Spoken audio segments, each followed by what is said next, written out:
भगवान नारायण के पुत्र हुए हैं ब्रह्मा, ब्रह्मा के पुत्र हुए हैं मरीचि, इन्हीं के वंश में आगे हुए हैं नभग, नभग के बेटा नाभाग, नाभाग के पुत्र अम्बरीश जिन्होंने एकादशी का व्रत किया था। इन्हीं के वंश में हुए हैं राजा सगर, सगर के 60,000 बेटे हुए हैं। सारे बेटे अहंकारवश कपिल भगवान का अपमान किया, जल गए। तब उनकी दूसरी पत्नी केसनी से एक बेटा हुआ है असमंजस, असमंजस के पुत्र अंशुमान ने तप किया गंगा को लाने के लिए। अंशुमान के पुत्र दिलीप, दिलीप के पुत्र भागीरथ जिन्होंने गंगा को प्रकट किया, गंगोत्री से चली और गंगा सागर पहुंच के सगर के पुत्रों का उद्धार किया। बोलिए गंगा मैया की जय हो। गंगा माँ, गंगा जी प्रकट हुई हैं, इन्हीं के वंश में आगे चलकर हुए हैं राजा खटवांग, खटवांग के पुत्र दीर्घबाहु, दीर्घबाहु के पुत्र हुए हैं रघु, रघु के पुत्र अज, अज के पुत्र हुए हैं दशरथ। दशरथ जी का बुढ़ापा आ गया, कोई संतान नहीं थी। दशरथ जी की कितनी पत्नियां थी? हाँ मैया, दशरथ जी की कितनी पत्नियां थी? 3। क्या नाम था? कौशल्या, सुमित्रा और कैकेयी। दशरथ जी के यहाँ गुरु जी ने यज्ञ किया, यज्ञ भगवान ने खीर खिलाई और खीर खाने से तीनों रानियां गर्भवती हो गईं। चैत्र का महीना आ गया, दिन के 12 बज गए, शुक्ल पक्ष आ गया और उसी क्षण उसी समय क्या हुआ? भय प्रगट कृपाला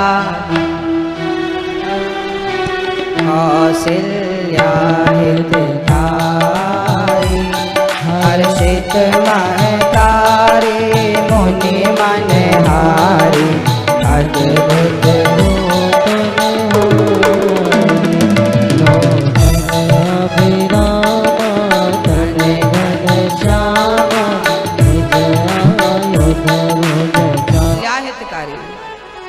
भगवान प्रकट हो गए, प्रकट हो गए। राम लक्ष्मण भरत शत्रुघ्न कौशल्या के गर्भ से राम, भरत जी कैकेयी माँ के गर्भ से, और लक्ष्मण जी और शत्रुघ्न जी माँ सुमित्रा के गर्भ से प्रकट हुए। चारों भैया प्रकट हुए। अभिजित मुहूर्त था, रोहिणी नक्षत्र था, दिन के 12 बजे थे और जय जयकार होने लगी। बोलिए राजा राम। सारे अयोध्या में जय जयकार होने लगी, आनंद ही आनंद है। दशरथ जी नाचने लगे बुढ़ापे में। विश्वामित्र जी आए, राम जी बड़े हुए। रमन्ते योगी नाम यस्य सह रामः, विश्व भरण पोषण कर जोई, ताकर नाम भरत असोई, जाके सुमिरन तेरे पुनासा नाम, शत्रुघ्न वेद प्रकाशा। चारों भैया का नाम हुआ। बाल लीला बड़े हुए राम जी, तो राम लक्ष्मण को लेकर के श्री विश्वामित्र जी चल पड़े। जब चले तो ताड़का का उद्धार कर दिया राम जी ने। एक ही बाण प्राण हर लीना, और दीन जानते ही निज पद दीना।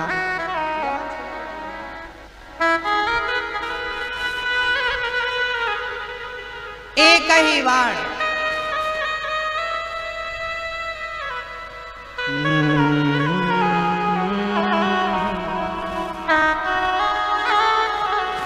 एक ही बाण प्राण हरि लीना, जानते निज पद दीना।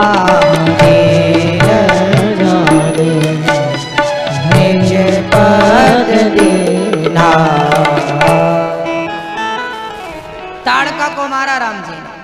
आगे चले सीता स्वयंवर में, जनक जी ने गुरु विश्वामित्र को बुलाया, राम जी भी चल पड़े। और राम जी जब चले ना तो गौतम नारी श्राप बस उपल देह धरि, धीर चरण कमल रज चाहती, कृपा करो रघुवीर। राम जी ने अहिल्या पर कृपा करी और सीता स्वयंवर में बड़े बड़े राजा धनुष उठाने लगे, हिला तक नहीं। भूप सहस दस एक ही बारा, लगे उठावन टरहि ना तारा। अच्छा मैया, वार कितने होते हैं? वार सोमवार मंगलवार कितने? 7। इन 7 वारों में सबसे बढ़िया वार कौन सा है? बताओ कौन सा वार अच्छा है? सोम मंगल बुध, कौन सा? कौन? इन 7 वारों से श्रेष्ठ एक वार है। इसलिए 7 वार 300 दिन 12 महीनों को अच्छा बनाना हो तो परिवार को अच्छा बनाइए। परिवार अच्छा तो व्यापार भी अच्छा, घरवार भी अच्छा, सब बढ़िया। और परिवार अच्छा नहीं तो व्यापार में भी मन कहाँ लगता है? लगता है। इसलिए परिवार बढ़िया हो तो व्यापार भी बढ़िया होगा। और 7 वार तो चकाचक हो जाएंगे। राम जी ने धनुष को उठाया, डोरी चढ़ाई, धनुष टूट गया। सीता जी आई माला पहनाने। सीता कद में छोटी थी, राम जी कद में बड़े। अब सीता जी माला लिए खड़ी हैं। अच्छा उस टाइम पे ना वो ऊंची वाली चप्पल नहीं चलती थी, तो बेचारी सीता मैया हमारी राम जी तक पहुंच नहीं पाई। राम जी से इशारा कर रही, प्रभु थोड़ा सिर झुकाओ तो हम माला पहनाएं। राम जी बोले सिर कटा सकते हैं लेकिन झुका नहीं सकते। अब घंटों खड़े रहे दोनों। अब लक्ष्मण जी गए राम के चरणों में गिर गए, सरकार जय हो, आपकी शादी फिक्स हो गई, बधाई हो। और लक्ष्मण को उठाने राम जी ने सिर झुकाया, सीता मैया ने मौके का फायदा उठाया, जल्दी से माला पहना दिया। बोलिए सियावर रामचंद्र की।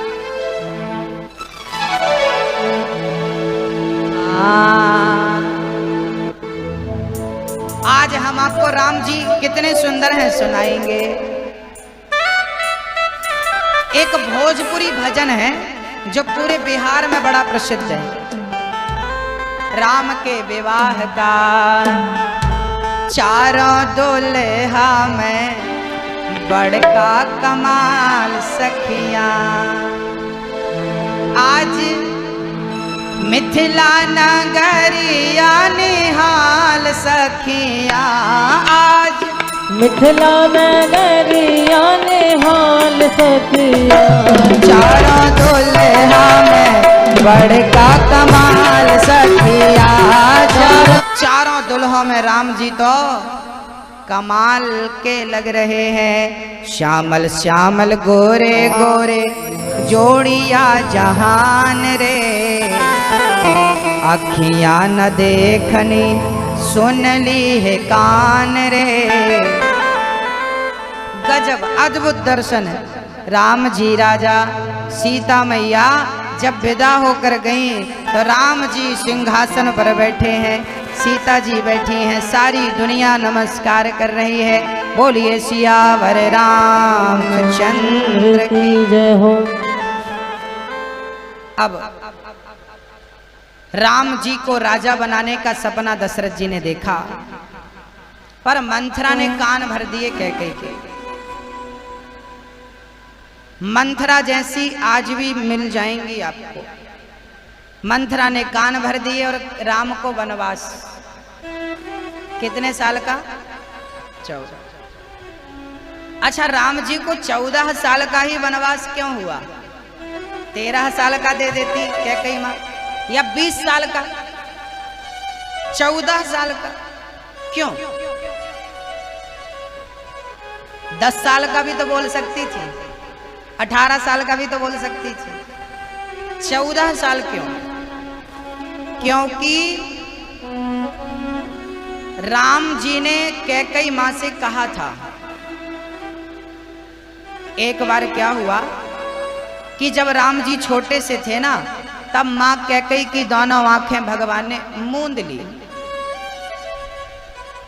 कैकेयी बोली राम आंखें खोलो, क्या चाहते हो? राम जी बोले मां एक वचन चाहता हूं। क्या? बोले जब मेरे पिता मुझे राजा बनाने लगे तो आप मुझे वनवास भेज देना। ये वरदान राम ने कैकई से मांगा, हमें वरदान दो। कैकई बोली मैं मर जाऊंगी आपके बिना। राम बोले माँ यदि आप मुझे वनवास भेजोगी तो मेरी ख्याति बढ़ जाएगी और जिस लिए मैं अवतार लिया हूं वो उद्देश्य पूरा हो जाएगा। राम कैकई बोली ठीक है।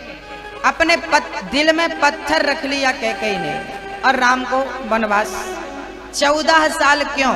क्योंकि उस दिन से रावण की उम्र केवल 14 साल ही बाकी थी। राम जी कैकई ने कहा कि तुम्हें रावण को मारने जाना है तो रावण को जिस दिन मारना उसी दिन मार के वापस आना। इसलिए जिस दिन रावण मरा था राम को उसी दिन आना था। यदि नहीं आते तो भरत जी मर जाते। 14 साल का वनवास क्यों? क्योंकि उस दिन से रावण की उम्र केवल 14 साल ही बाकी। ये बात केवल कैकई माँ जानती थी, इसलिए कैकई ने जल्दी से गिनती करी। कैकई माँ साधारण नहीं थी, भारत जैसे भगत की माँ है, वो सब जानती है। तो 14 साल ज्योतिष का ज्ञान था, जान गई कि रावण कितने साल का बचा। 14 साल। और दूसरा कारण भी था, राम को वनवास क्यों भेजा कैकई माँ ने। इसके पीछे कारण है कि अयोध्या का असली राज मुकुट अर्थात अयोध्या का असली राजा कौन था? दशरथ जी नहीं थे। दशरथ जी हार चुके थे अपना राज्य। किसके सामने? राजा बाली जो था। एक बार दशरथ जी कैकई को लेकर आ रहे थे, रास्ते में बाली मिल गया। बाली बोला दशरथ जी ये तुम्हारी पत्नी बड़ी सुंदर है कैकई, ये तुम हमें दे दो। दशरथ जी बोले पत्नी देंगे तो क्या होगा, लोग क्या कहेंगे, तो मैं पत्नी नहीं दे सकता। तो बाली बोला फिर हमसे युद्ध करो। अब दशरथ जी जानते थे कि इससे युद्ध करेंगे तो जीतना संभव नहीं है, क्योंकि बहुत बलवान था बाली। तब दशरथ जी ने अपना राज्य मुकुट उतार कर बाली के कदमों में रख दिया और अपनी पराजय स्वीकार कर ली। ये बात केवल कैकई को पता थी। तो कैकई ने कहा कि प्रभु राम को राजा बनाओगे तो क्या नकली मुकुट पहनाओगे? दशरथ जी ने वैसा ही नकली मुकुट बनवा कर पहन लिया। ये बात केवल कैकई को पता थी।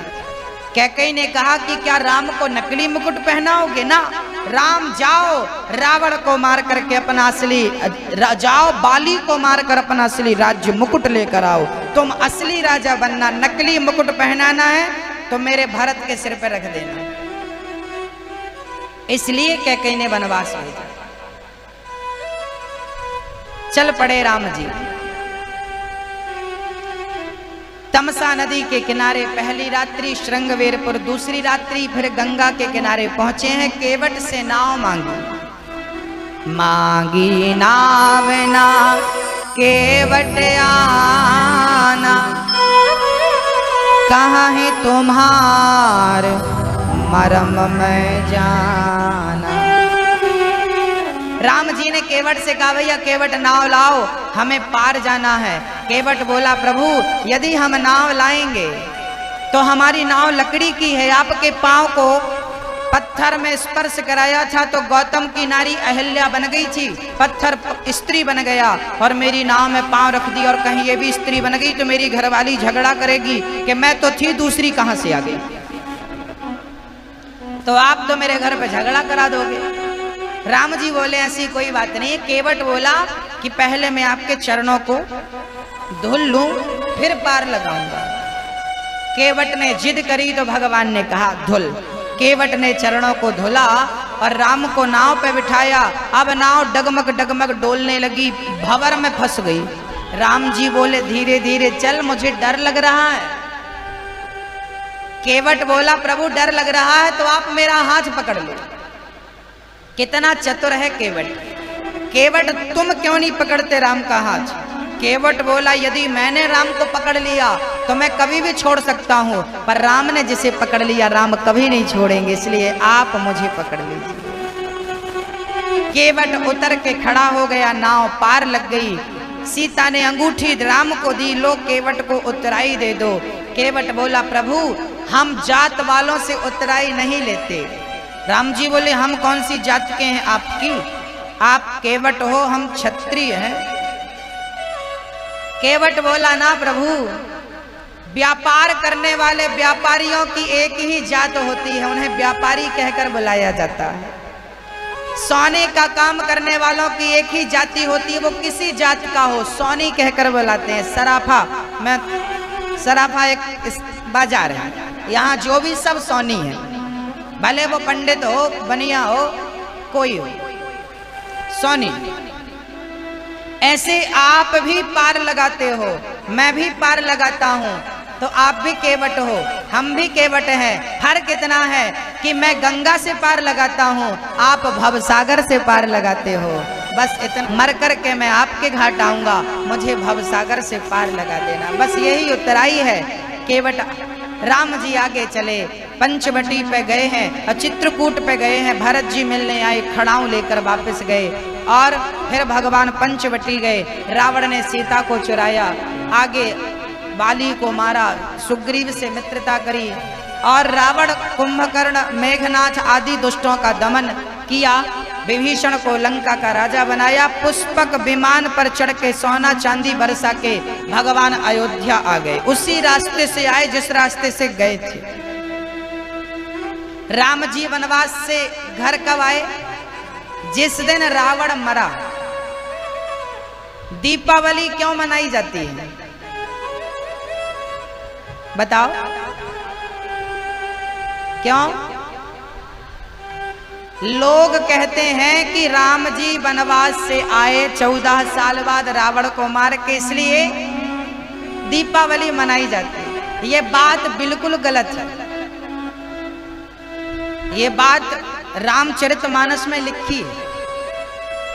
दशहरा के दिन रावण मरता है, ऐसा अपन लोग समझते हैं कि दशहरा में रावण मरा, और दशहरा से 20 दिन बाद दिवाली होती है, तो 20 दिन तक राम जी कहाँ रहे? जवाब दीजिए।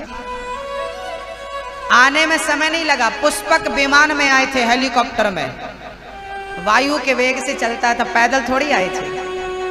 तो आए उसी दिन थे जिस दिन रावण मरा था। तो सच्चाई क्या है? बोले दीपावली पता है क्यों मनाई जाती है? दीपावली यदि राम के आने की खुशी में मनाई जाती है तो दीपावली के दिन राम की पूजा होनी चाहिए घर घर। राम की पूजा होती है क्या? किसकी होती है? लक्ष्मी की और गणेश जी की। दक्षिण भारत में लक्ष्मी और नारायण की पूजा होती है। राम की कहीं पूजा होती है दीपावली के दिन? नहीं होती। तो फिर राम आए थे तो राम की पूजा होनी चाहिए। दीपावली क्यों मनाई जाती है? सोचिए, हमारे भारत के लोगों को ये बात पता नहीं है। दीपावली क्यों मनाई जाती है? दीपावली के दिन समुद्र मंथन से लक्ष्मी जी प्रकट हुई थी और लक्ष्मी का विवाह भगवान नारायण से दीपावली के दिन हुआ था, इसलिए लक्ष्मी नारायण की पूजा की जाती है दीपावली के दिन, और लक्ष्मी की पूजा होती है। साथ में गणेश जी की पूजा क्यों होती है? लक्ष्मी का गणेश से क्या संबंध है? इसका एक आध्यात्म सब्जेक्ट है। गणेश जी बुद्धि के देवता हैं और लक्ष्मी जी तो माँ लक्ष्मी है। तो दीपावली के दिन गणेश के बाजू में ही लक्ष्मी होती हैं। हाँ, तो गणेश का अर्थ है पवित्र बुद्धि। जिसके पास पवित्र बुद्धि होगी उसी के पास लक्ष्मी होगी। ये अर्थ है दीपावली के दिन गणेश लक्ष्मी के पूजन का। गणेश जैसी बुद्धि, तब लक्ष्मी बाजू में बैठेंगी। अब बुद्धि में कचरा भरा है, कुछ का कुछ चल रहा तो लक्ष्मी जी कैसे आएंगी। चलिए, ये तो हुआ राम जी आए, सीता जी रानी और राम जी राजा बने। राम राज्य तिलक कर दिया गुरु वशिष्ठ, प्रथम तिलक वशिष्ठ मुनि कीन्हा। राम जी राजा, सीता जी रानी बनी। और राम जी के पुत्र पौत्रादि तो बड़े दिव्य हुए हैं। आदौ राम तपोवनादि गमनम हत्वा मृगम कांचनम वैदेही हरणम जटायु मरणम सुग्रीव संभाषणम बाली निग्रहणम सुमद्र तरणम लंकापुरी दाहनम पश्चात रावण कुंभकर्ण हरणम एतद्धि रामायणम। ये एक श्लोक की रामायण। भागवत में राम कथा छोटी है, इसलिए दास ने छोटी सी सुनाई। अब कृष्ण जन्मोत्सव की ओर चलते हैं। बोलिए राजा रामचंद्र भगवान की जय। भगवान नारायण के पुत्र हुए ब्रह्मा। अब चंद्रवंश। ब्रह्मा के पुत्र अत्रि, अत्रि के चंद्रमा, चंद्रमा के बुध, बुध के पुरुरवा। इन्हीं के वंश में हुए वसुदेव जी। वसुदेव जी के 13 विवाह संपन्न हुए। पहला विवाह हुआ रोहिणी के साथ। देवक राजा की 7 बेटियां थीं। सबसे छोटी बेटी का नाम था देवकी। तो 7 बेटियों का विवाह वसुदेव जी से कर दिया गया था। सबसे आखिरी विवाह देवकी से संपन्न हो रहा था। तब कंस बोला कि मैं अपनी बहन को विदा करने जाऊंगा। तो आकाशवाणी हो गई, मूर्ख कंस, तू जिस बहन को विदा कर रहा है उसका 8वां गर्भ तेरा काल। देवकी के केस पकड़ के मारना चाहा। वसुदेव जी ने रोका, जेल में बंद कर दिया कंस ने। पहला बच्चा हुआ देवकी का, कंस ने मार दिया। दूसरे को, तीसरे को, चौथे को, 5वें को, 6ठे को।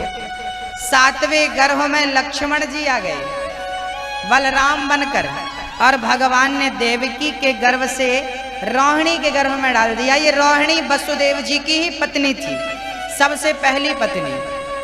वसुदेव जी का नंद बाबा से बड़ा दोस्ताना था। तो वसुदेव जी को पता था कि कंस हरकत क्या करेगा, तो अपनी पत्नी को देवकी रोहिणी को नंद बाबा के यहाँ छोड़ दिया था श्री वसुदेव जी ने।